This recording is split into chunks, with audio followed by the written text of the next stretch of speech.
What's up, ladies and gents? This is KSigKid coming at you with another Destiny video. Today, we're getting back into the swing of things. I know for you, from your point of view, you've seen a video every single day. For me, this is the first time that I've sat down and actually recorded a video since Thursday. So it's taking a little bit of getting used to, getting back into the swing of things, trying to recuperate from Destiny CommunityCon. And if you didn't watch yesterday's video on Destiny CommunityCon, please go ahead and check it out. It was so much fun, and more than just my experience, obviously we ended up raising over $530,000 for St. Jude's, which is absolutely ridiculous. So huge tip of the cap to King Athalion, to Kevin, and to Professor Broman. Congratulations to them, and obviously a huge congratulations to all of you, because without this community we wouldn't be able to do insane stuff like that. It's going to help a lot of people, and it was just so much fun. It was so much fun seeing people out of Destiny in real life and seeing this massive, absolute horde of people that loved the same type of video game coming together for a good cause and coming together to have a lot of fun. Destiny's dead, right? Destiny's real dead, right? Holy crap. I can't even put into words how awesome and amazing and just fun the whole trip and the whole experience was. But not to get too sidetracked from our issue at hand, what we're here to do is showcase some Rise of Iron Archon's Forge gameplay and talk about it just a little bit.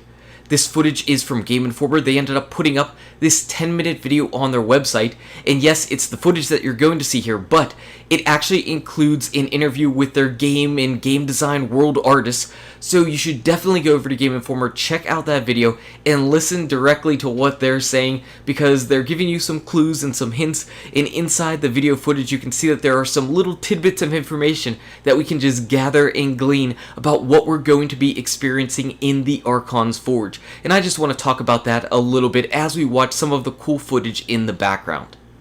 So we talked about the Archon's Forge about 2 weeks ago, and we were saying, you know what, this is going to be a mix between the Court of Orcs and the Prison of Elders, and Bungie ended up pretty much confirming that.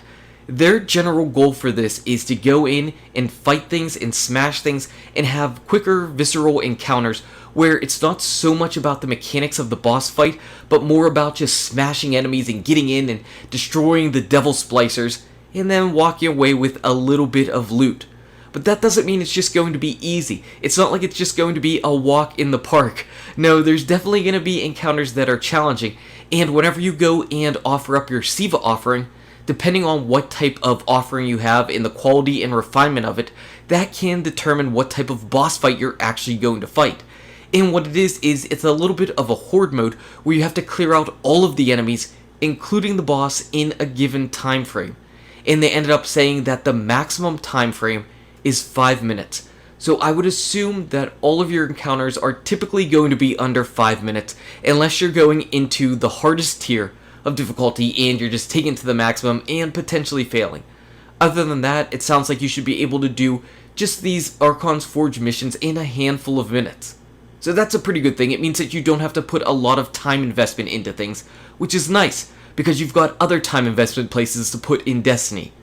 But if you die, you end up potentially getting locked out of that encounter, and you can end up seeing that there's this little prison, and you're up here and there's laser beams, and they're pretty much stopping you from jumping back into the fray and back into the action. Now, from the looks of it, you can actually shoot through these laser beams, so you can kind of be a part of the action. And they ended up saying that if you happen to get up here, you hadn't been revived down in the lower section, and you got up here, they said that you could possibly return to battle by completing some objectives, or using a different type of currency to get back into battle.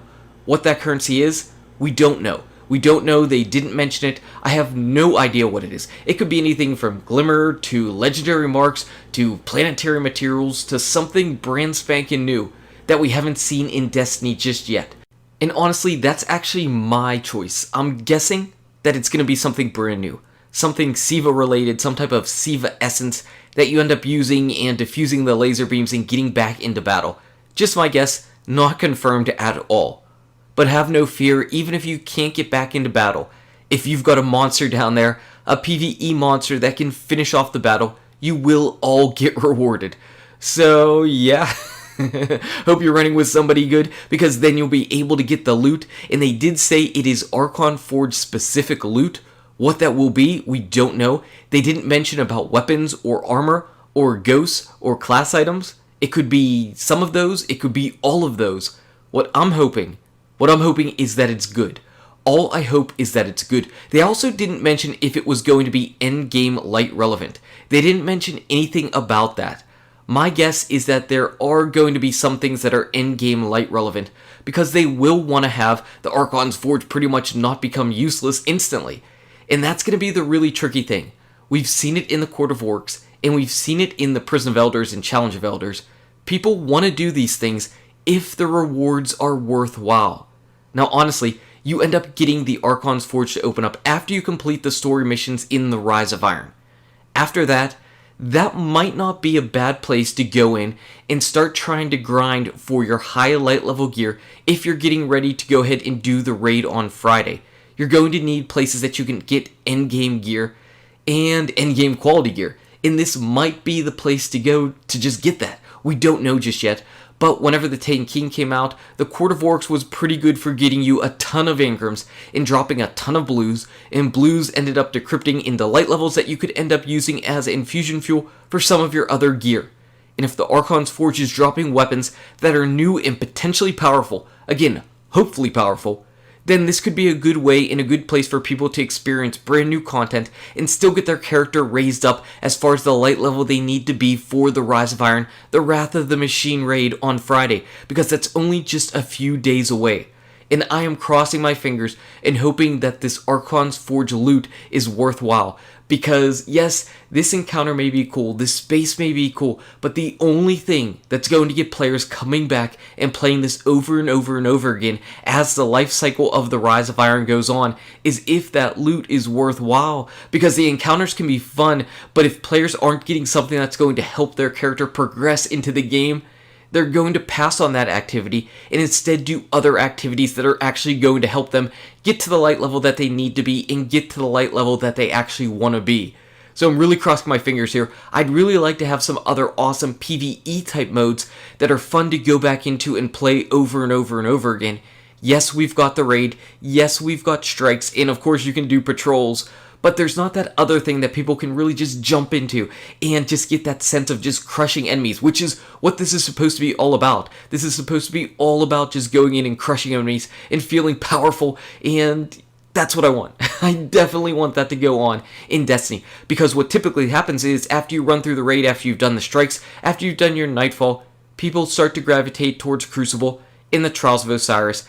And that's great. We've got a PvP community and a PvE community, and it would be nice to pick and choose between the two, because my content typically goes towards the PvP side whenever we've run through the PvE content. I'd like there to be some other PvE content that's available and accessible to players, just so that they can keep using that, because not everybody likes or loves or has fun in PvP. One other interesting tidbit that I kind of picked up was them talking about all the encounters in the Archon's Forge. They talked about the fact that these different Siva offerings, like I said, they're going to have different qualities and basically refinements to them, and those are going to determine how hard and difficult your battles are. But all of these different battles are going to be centered around a specific enemy type. So my guess is, if you get Siva offerings that drop from Dregs, and you go ahead and take it into the Archon's Forge in the Plaguelands, you're going to fight a Dreg type Archon's Forge battle. If you get it maybe off of a Vandal or a Servitor, they're probably going to be a little bit different. So my question is there potentially any Siva offerings that we might get from some of the bosses? Might we get a Siva offering from the raid? Might we get a Siva offering from Sepix Perfected or the brand new strike? I don't know, but that would be really interesting. Because what if you did those and some of those battles were really difficult and the loot from those were really ridiculous? I'm going to be curious if people actually go into the Sepix Perfected strike and end up coming out with something, a Siva offering, and can then go ahead into the Archon's Forge and go after it. Oh, and what are the light levels going to be as far as when we go into the Archon's Forge? There was really no indication as far as what the best or highest light level of the Archon's Forge you were going to go in and fight, and that could be pretty useful to know. What if you take in something, a Siva offering, and you're just massively underleveled? If you happen to go into the Court of Orcs and you're trying to do an antiquated rune and you weren't exactly leveled up in the beginning whenever the Taken King dropped, well then you were going to die a lot and it was going to be a nightmare and you probably weren't going to be able to finish it in the allotted time. And remember, there is a timer in the Archon's Forge. At maximum, they said it is a 5-minute timer. So you're going to have to go in and you're going to have to worry about killing enemies quickly, getting through them efficiently, and then getting all of that loot. So tell me, what do you think about this Archon's Forge, this Archon's Forge arena, this Archon's Forge gameplay? Does it get you excited? I think it looks pretty fun, but we're going to have to wait and see what the rewards are, because that's going to be the final selling point as to whether or not we're going to be in this activity a lot in the game. Anyway, guys and gals, thank you so much for watching. If you enjoyed this video, smack that like button and subscribe to the channel. Check out these awesome videos. Good luck with your raids, your drops, your Rise of Iron, and I'll see you around in Destiny. Welcome back, KSigKid. Welcome back.